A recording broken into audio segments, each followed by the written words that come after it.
മടവൂർ എന്ന ഗ്രാമം ഇന്നലെ വൈകുന്നേരം മുതൽ കണ്ണീർ പൊഴിക്കുകയാണ്. ഇന്നലെ വൈകുന്നേരമാണ് അത് സംഭവിച്ചത്. വീട്ടിലെത്താൻ നിമിഷങ്ങൾ ബാക്കി നിൽക്കെയാണ് വിദ്യാർത്ഥിനിയുടെ ജീവൻ നഷ്ടപ്പെട്ടതും.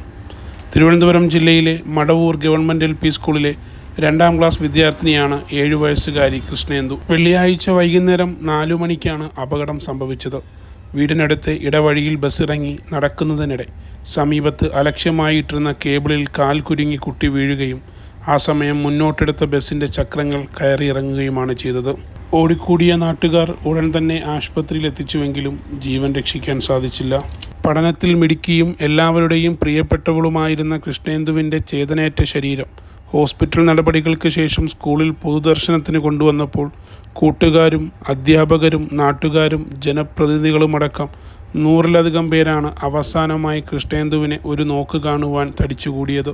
മടവൂർ മഹാദേവേശ്വരം MS ഭവനിൽ KSRTC ജീവനക്കാരൻ മണികണ്ഠൻ്റെയും സൂപ്പർ മാർക്കറ്റ് ജീവനക്കാരി ശരണ്യയുടെയും മകളാണ് കൃഷ്ണേന്ദു.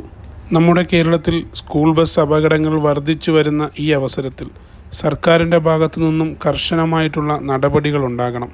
ഒറ്റപ്പെട്ട സംഭവങ്ങളായി തള്ളിക്കളയരുത്. ഒരു നാടിനും വീടിനുമുണ്ടായ അതീവമായ ദുഃഖത്തിൽ ആശ്വാസവാക്കുകൾ പറയാൻ സാധിക്കുന്നില്ല. പ്രിയപ്പെട്ട കൃഷ്ണേന്ദു എന്ന കുഞ്ഞുമകൾക്ക് എൻ്റെ ആദരാഞ്ജലികൾ.